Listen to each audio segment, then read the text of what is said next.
Depuis bientôt 6 ans, TV Liberté est à vos côtés chaque soir de la semaine avec son JT quotidien. Quand France Télévisions dilapide votre redevance, nous nous efforçons de vous présenter une information honnête et objective avec une équipe resserrée et un budget 1500 fois plus petit. En moins de 18 mois d'existence, le média, proche de Jean-Luc Mélenchon, a déjà changé 3 fois de dirigeant. Pendant ce temps, TV Liberté poursuit son chemin avec les mêmes figures, celles qui l'ont façonné depuis la première heure.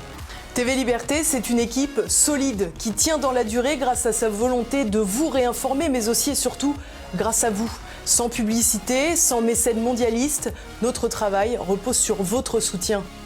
Avec des dizaines de milliers d'émissions, des millions de téléspectateurs, des milliers d'invités souvent privés de parole dans les médias subventionnés et des abonnés toujours plus nombreux sur les réseaux sociaux, nous avons créé une véritable communauté qui refuse le politiquement correct. Et si nous relevons le défi, c'est parce que l'on compte sur vous. Et pour continuer, nous avons besoin de vous. Car ensemble, et seulement ensemble, nous sommes solides. Alors soutenez-nous, aidez TV Liberté.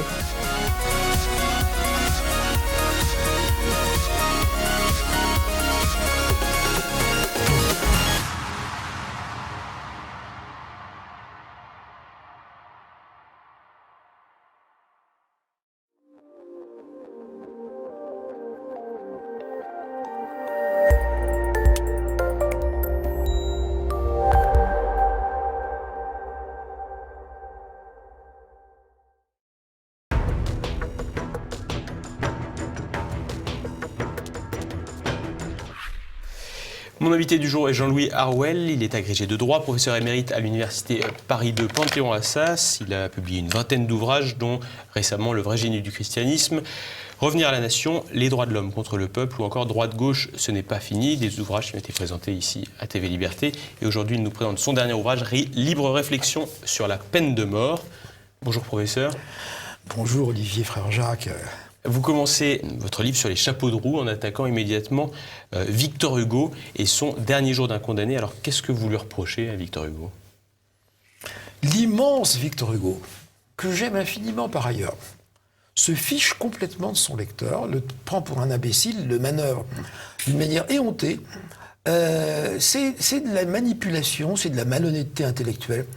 Victor Hugo, un romancier à tous les droits. Victor Hugo se présenterait comme romancier pur, il aurait tous les droits. Mais il nous explique ensuite, dans sa préface de 1831, que ce roman, qu'il a utilisé le genre innocent du roman pour faire une démonstration rigoureuse de la nocivité, de l'inutilité, de la nocivité de la peine de mort. Donc ce n'est pas un roman à vocation littéraire. En fait, derrière ce roman, il y a un essai. Et cet essai se prétend intellectuellement rigoureux. Victor Hugo nous explique, il va présenter un crime quelconque, un condamné quelconque, une victime quelconque. D'ailleurs, on ne parle pas de la victime du tout, donc elle est totalement quelconque. Et on ne parle pas du crime non plus. Mais en revanche, le condamné quelconque, c'est absolument effarant. Victor Hugo s'attarde tout au long du roman sur ce condamné, et il en fait la personne la plus attachante du monde. Au point que ce condamné, c'est Victor Hugo lui-même. Il s'identifie tellement à son condamné qu'il a les mêmes souvenirs que lui. Le condamné, il a joué comme Victor enfant dans le jardin de Feuillantine. Le condamné, il a une petite fille qui a exactement l'âge de Léopoldine au mois près. C'est tout à fait extraordinaire. Le condamné, c'est Hugo. Il a les mêmes souvenirs qu'Hugo, il a la même sensibilité qu'Hugo, il est cultivé comme Hugo, il aime bien faire des citations latines comme Hugo, il évoque... Enfin bon, c'est Hugo. Et donc, la fameuse démonstration d'Hugo, elle est fausse. Elle est fausse. Il n'y a aucune démonstration. Il y a une manipulation du lecteur par Hugo pour obtenir le résultat qu'il voulait, mobiliser la sensibilité du lecteur contre la peine de mort, et créer chez le lecteur une empathie extraordinaire pour le condamné. Mais ça, il le fait avec un coût, un prix très fort pour la société et pour la victime. Parce qu'il y a une victime dans ce crime. Ce condamné à mort, il est condamné à mort parce que c'est un assassin. Eh bien, il y a une victime, quelqu'un a été assassiné. Eh bien, cette victime assassinée, elle n'existe pas. Elle est niée, oubliée, invisible. Et justement, c'est ça qui m'a frappé chez Hugo et qui m'a toujours frappé chez les abolitionnistes, c'est cette élision de la victime. Robert Badinter, aux Assises de Troyes, en 1972, écrit qu'il était mécontent, qu'il trouvait inadmissible que le président fasse circuler parmi les jurés la photographie de l'infirmière égorgée. Il n'y avait pas besoin de parler de ça. La victime, pas besoin de parler de la victime. Et aux mêmes Assises de Troyes, dans l'affaire de Patrick Henry, Robert Badinter écrit que cet idéal, à un moment donné, grâce au fait qu'il a fait venir toute une série de personnalités qui ont parlé contre la peine de mort et qui ont fait des exposés théoriques contre la peine de mort, eh bien, on a oublié le crime, on a oublié la petite victime, le petit Bernard. Tout ça est loin, loin, loin. Donc, Robert Badinter l'écrit lui-même de manière très claire. L'idéal, c'est quand on oublie la victime, pour se concentrer uniquement sur le condamné, qui est la seule victime intéressante. Il s'agit de sauver le condamné. Et tout ça, Charles Péguy, qui aimait énormément Victor Hugo, mais qui le connaissait bien, ses limites et les tournures de son esprit, il l'avait écrit admirablement. Il aimait les assassins. Il aimait terriblement les assassins. Et il y a chez Hugo, Péguy l'écrit aussi, une ignorance du mal et du bien. Ça permet à Hugo de concentrer toute son affectivité, de concentrer surtout toute l'affectivité de son lecteur sur celui qui est pour lui la vraie victime, c'est-à-dire l'assassin qu'on va condamner à mort. Et on retrouve exactement la même démarche chez les abolitionnistes et au premier chef, chez Robert Badinter, dans ses livres. Et cet abolitionnisme, il fait partie d'un ensemble peut-être plus vaste que vous nommez une sorte de doctrine anti-pénale, qui est le courant majoritaire aujourd'hui dans la magistrature. Absolument. Absolument. D'ailleurs, on voit apparaître cela chez Hugo. Parce que chez Hugo, son livre est dirigé contre la peine de mort, mais dans la préface qu'il a ajoutée à ce livre en 1831, pour la deuxième édition, à la fin de la préface, il y a un grand développement utopique, où il explique que grâce à l'abolition de la peine de mort, on va passer à une société heureuse, une sorte de paradis sur la terre, où les criminels ne seront plus punis, ils seront soignés. On se fermera les prisons, les bagnes, ça sera des hôpitaux, des sortes d'hôpitaux. Donc, il y a chez Hugo, déjà chez Hugo, il y a derrière le combat contre la peine de mort, il y a toute une idéologie antipénale qui se fonde sur l'affirmation hugoléenne suivante, qui caractérise toute la doctrine pénale actuelle, toutes les écoles dominantes en matière pénale actuellement, c'est l'idée que le criminel est en réalité une victime innocente. Victime de la société. De la société, de son histoire faisant partie de la société, c'est une victime de la société. Et il est innocent. Et ça, vous le faites remonter encore plus loin que Badinter, Hugo évidemment, et vous revenez à des thèses qui sont des grands courants, que sont la gnose ou le millénarisme. Est-ce que vous pouvez nous dire le lien entre cet antipénalisme et la gnose ou encore le millénarisme, et nous les définir, puisque ça peut paraître assez flou? Très simplement, la gnose, une hérésie qui divinise l'individualisme et qui prône la subversion. Puisque, pour la gnose, l'homme, véritablement homme, c'est-à-dire le pneumatique, le gnostique, il a en lui enfermé, dans sa matière humaine, dans son corps de boue, pour la gnose, il a en lui une parcelle du feu divin central, donc il est Dieu. L'homme est Dieu. Donc c'est le thème de l'homme-dieu, c'est le thème de l'homme-dieu qui va jusqu'à nous avec le transhumanisme. Pour le millénarisme, il y a l'idée d'un paradis sur la terre, d'un avenir radieux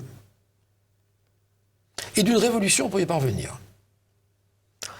Et de ce fait, les courants millénaristes ont tout naturellement débouché sur les socialismes et le communisme. Et je devrais dire les communismes. Là aussi, ce sont deux hérésies chrétiennes. Ces deux hérésies chrétiennes, en vérité, avaient au départ des points de vue diamétralement opposés, mais elles se sont, à travers les siècles, associées, notamment à partir du moment où, au XIIe siècle, l'abbé de Flore, le célèbre Joachim de Flore, a associé ces deux hérésies en une pensée qui promet un paradis sur la terre et qui promet parallèlement un accès de l'homme à la divinité, qui permet de sauter, disons, à l'homme-dieu de la gnose. Et ces deux hérésies donc se sont rejointes chez Joachim de Flore, et à partir de là, elles vont irriguer toute la pensée progressiste. Et dans ces deux hérésies, il y a un point commun, c'est l'idée que l'homme est innocent du mal, que le mal est extérieur à l'homme, contrairement à la tradition judéo-chrétienne qui considère que le mal est dans l'homme et que le bien aussi, mais que l'homme doit combattre pour faire triompher en lui le bien sur le mal. Il y a dans ces deux hérésies, gnose et millénarisme, l'idée que le mal est une force extérieure à l'homme, qui agit sur lui de l'extérieur et qu'il est innocent, qu'il est victime et qu'il est innocent. Et on voit bien comment ces mouvements de pensée de très longue durée, à l'échelle des siècles et de 2 millénaires, aboutissent aux actuelles idéologies antipénales. Et la loi de Moïse est souvent utilisée pour le décalogue, tu ne tueras pas, pour justement contrer la peine de mort, pour s'opposer à la peine de mort. Exactement. Et beaucoup de chrétiens vous disent la peine de mort, c'est illégitime puisque le tu ne tueras pas est dans la Bible, dans le décalogue. Alors qu'en vérité, tu ne tueras pas. À qui s'adresse le tu ne tueras pas? À l'individu ou à la société. Si l'interdiction de tuer prononcée par le décalogue s'appliquait à la société, eh bien, la peine de mort devrait être absente de la Bible. Or, elle est partout dans la Bible. Et la loi de Moïse, la loi de Dieu, dictée à Moïse par Dieu sur le Sinaï, eh bien, elle prévoit des quantités d'application de la peine de mort, en général par lapidation. Et Dieu interdit à l'individu de tuer à titre personnel, mais Dieu ordonne à l'individu de tuer dans le cadre d'une lapidation. Donc le tu ne tueras pas n'est pas du tout applicable contre la peine de mort. Le tu ne tueras pas s'applique aux assassins potentiels pour les dissuader, et certainement pas à la société pour l'empêcher de punir les crimes. Et c'est dans cette perspective-là qu'il faut revoir l'épisode de Jésus et de la femme adultère. Lorsque Jésus empêche la foule qui est prête à lapider la femme adultère, l'empêche de la lapider, en vérité, c'est une application de la loi de Moïse. Donc, Jésus dit à ceux qui vont jeter les pierres que celui qui n'a jamais péché jette la première pierre, et tous s'en vont. Et ensuite, il dit à la femme, tu vois, personne ne t'a condamné, je ne te condamne pas, va et ne pêche plus. Mais ça n'est pas du tout une récusation de la peine de mort. Jésus fait sa relecture de la loi de Dieu, de la loi de Moïse. Et il ne veut pas qu'on continue à tuer au nom de la loi de Dieu. En revanche, Jésus ne remet pas en cause le pouvoir de l'État, c'est-à-dire de l'État romain, d'exercer une justice pénale et d'appliquer la peine de mort, puisque Jésus a dit « Rendez à César ce qui est à César et à Dieu ce qui est à Dieu ». À Dieu ce qui est à Dieu, bon, on ne tue pas au nom de Dieu. En revanche, César fait appliquer des lois pénales qui peuvent comporter la peine de mort. De la même façon que on doit payer l'impôt à César, de la même façon, on doit respecter son pouvoir d'exercer une justice pénale qui inclut la peine de mort. Donc je dirais que Jésus n'a pas, dans l'affaire de la femme adultère et d'une façon générale à travers les évangiles, Jésus n'a pas jeté un interdit sur la peine de mort. Il a fait passer la peine de mort de la justice de Dieu à la justice des hommes. C'est ça la vérité. C'est ça la vérité. C'est qu'il a dissocié le politique et le religieux. Il ne voulait pas qu'on continue à tuer au nom de sa lecture de la loi qui était loi d'amour. Mais c'est la loi de Dieu, ce n'est pas la loi des hommes. Donc l'affaire du tu ne tueras pas n'est absolument pas recevable comme une interdiction de la peine de mort d'origine judéo-chrétienne. Et elle n'a d'ailleurs pas été reçue par les pères de l'Église que vous citez, qui eux n'étaient pas hostiles au principe de la peine de mort. Exactement. Et les apôtres les premiers, Saint Paul et Saint Pierre et Saint Paul, eux, considéraient que c'est de manière légitime que l'État, qui tient le glaive, utilise ce glaive pour punir les méchants. Et ensuite, les pères de l'Église ne condamnent pas la peine de mort. Saint Augustin, dans l'ambiance que j'évoquais tout à l'heure du IVe siècle et des persécutions, Saint Augustin, dans ses premiers écrits, il est réservé envers la peine de mort et il conseille aux juges chrétiens de ne pas l'appliquer contre les donatistes, c'est-à-dire une hérésie millénariste qui se développait en Afrique du Nord. Et puis en voyant les exactions et les crimes commis par les donatistes, saint Augustin rejette l'idée d'un laxisme pénal et se prononce en faveur de la peine de mort. Oui, la peine de mort fait partie des prérogatives de l'État. Et ensuite, c'est parti pour presque 2000 ans. L'Église n'applique pas la peine de mort elle-même dans ses tribunaux, mais l'Église considère comme légitime et même dans certains cas nécessaire que l'État applique la peine de mort, ou que l'État ou que l'autorité publique laïque applique la peine de mort dans ses propres tribunaux. Et alors, ce qui est intéressant, c'est que quand le pape a été chef d'État pendant 1000 ans, la disjonction du politique et du religieux passait à l'intérieur même de la personne du pape. Le pape, chef de l'Église, avait des tribunaux d'Église qui, bien sûr, n'appliquaient pas la peine de mort. Le pape, chef de l'État, avait des tribunaux d'État qui appliquaient la peine de mort et qui étaient présidés par des cardinaux. Donc l'idée d'une condamnation chrétienne de la peine de mort, c'est une idée extrêmement récente, vraiment extrêmement récente, et le fait que le pape actuel ait ordonné que l'illicéité de la peine de mort fut inscrite, que le caractère illicite de la peine de mort fut inscrit dans le catéchisme, c'est vraiment une innovation. Et ce n'est pas, je l'écris dans ce livre, ce n'est pas un effet du christianisme, c'est un effet de la religion des droits de l'homme. L'Église est à la remorque de la religion des droits de l'homme. Ça, c'est très grave pour les catholiques. Ça tendrait à dire que le pape actuel, par exemple, ou en tout cas la papauté depuis un peu plus Vatican II, ni plus ni moins, vous évoquez Vatican II, finalement décrocherait du catholicisme pour virer vers une espèce de droit de l'homisme. Elle pratique les deux. Je dirais qu'elle pratique un mélange des deux à proportion variable et avec, dans le dernier pontificat, beaucoup de droit de l'homisme.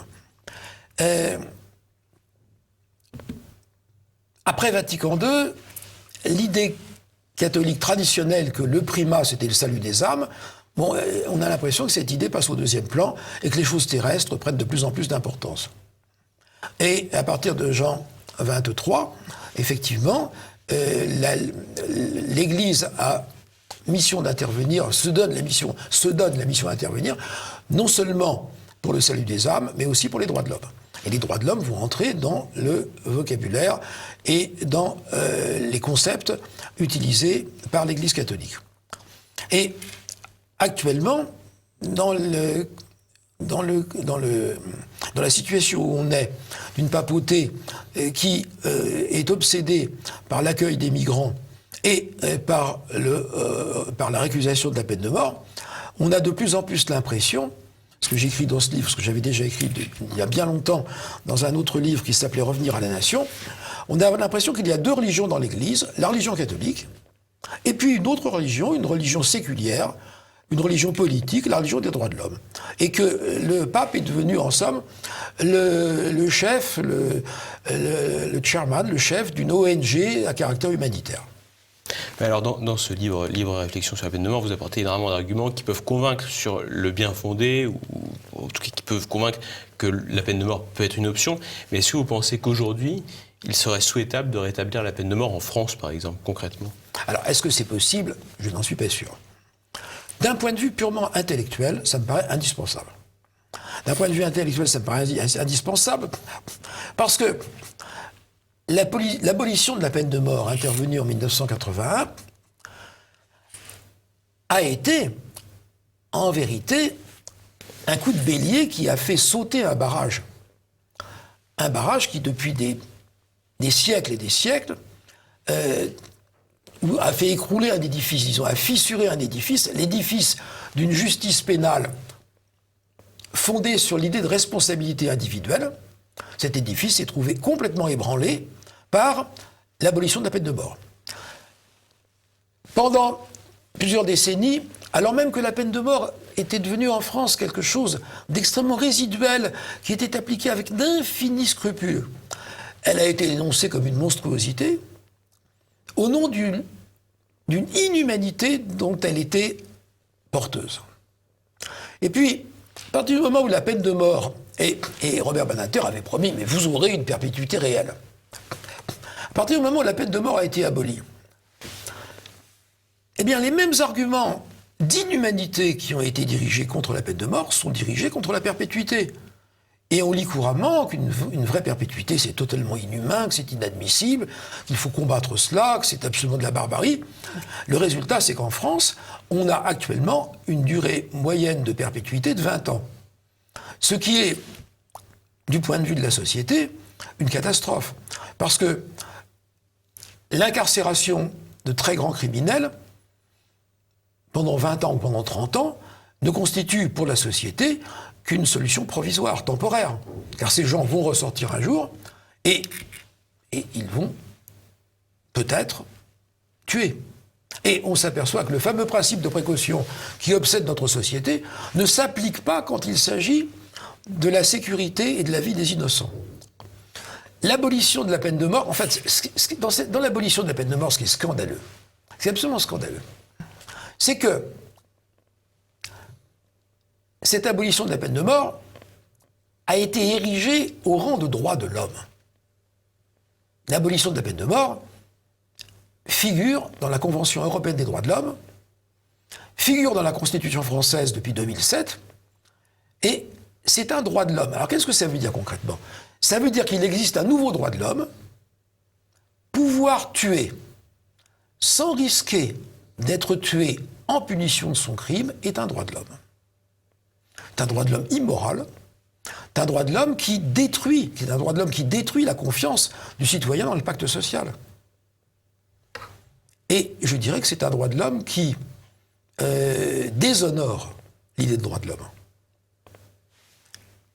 Alors, il y a une... Alors maintenant, oui, maintenant vous disiez, faut-il... Je pense, moi personnellement, je milite, enfin non, je ne milite pas. C'est un livre de pensée, donc je ne milite pas. Je me prononce après des années et des années, parce que c'est un sujet auquel je réfléchis, depuis que je suis professeur, c'est-à-dire depuis le début des années 80, je me rappelle encore à Poitiers, un des arguments que je donne dans ce livre, c'est-à-dire un extrait de Sénèque, sur le fait que tuer un monstre, c'est la seule façon de le rendre à son humanité perdue. Eh bien, cet argument, je l'avais trouvé vers 1979, quand j'étais professeur d'histoire du droit à la faculté de droit de Poitiers, et que j'enseignais le cours d'histoire des idées politiques. Donc, vous voyez, c'est un sujet auquel je réfléchis depuis maintenant 40 ans. Donc, je ne milite pas. Je donne des points de vue et je me prononce. Et je me prononce effectivement en faveur du fait que il me paraît qu'interdire au peuple français de discuter de la peine de mort, d'envisager de la rétablir et éventuellement de voter son rétablissement, me paraît à la fois contraire à la démocratie et contraire à l'idée de justice. Parce qu'actuellement, c'est ce qu'on fait. On a verrouillé la situation par la Constitution, par des traités internationaux, la Convention européenne des droits de l'homme, des traités dans le cadre de l'ONU. On s'est interdit de rétablir la peine de mort. Dans une vraie démocratie, on abolit la peine de mort, très bien. Il y a une majorité, on l'abolit. Mais dans une vraie démocratie, si 5 ou 10 ans après, il y a une majorité pour la rétablir, on la rétablit. Ça, c'est une démocratie. Actuellement, on n'est plus en démocratie. On est dans une démocratie droit de l'hommiste, dans laquelle ce n'est plus le peuple souverain qui est souverain, ce sont les droits de l'homme, ce sont les dogmes de la religion et des droits de l'homme qui sont souverains. C'est-à-dire qu'en vérité, c'est l'élite bien pensante des prêtres de la religion des droits de l'homme, parmi lesquels il y a les hommes politiques, mais aussi les juges, et notamment le juge constitutionnel et le juge supranational, qui sont les véritables maîtres de la souveraineté. Donc alors maintenant, je suis favorable à l'idée d'un rétablissement de la peine de mort, non pas pour l'appliquer beaucoup, elle était appliquée de manière homéopathique quand on l'a supprimée. Et c'est même assez étonnant quand on y pense, de se dire qu'on a déchaîné une indignation aussi immense, un flot d'indignation aussi immense contre l'utilisation homéopathique de la peine de mort. Mais enfin, elle était là, et de ce fait, elle maintenait tout l'édifice pénal, elle était la clé de voûte. Et on a enlevé la clé de voûte, maintenant l'édifice pénal est très ébranlé, et c'est générateur, et cet ébranlement de l'édifice pénal est générateur d'une très grande insécurité pour le peuple. Vous voyez, ce livre, c'est un peu un chapitre de plus de mes droits de l'homme contre le peuple. À nouveau, on utilise un droit de l'homme en faveur d'une catégorie privilégiée, sainte, les criminels, et on fait passer leurs intérêts, leurs droits subjectifs, leur bien-être avant l'intérêt général du groupe. Le groupe, c'est les innocents, et c'est vraiment les droits des criminels avant les droits des innocents. Voilà, c'est des propos qui ne manqueront pas de susciter l'intérêt, en tout cas les réactions, j'espère. Jean-Louis Harouel, libre réflexion sur la peine de mort. Merci, professeur. Merci.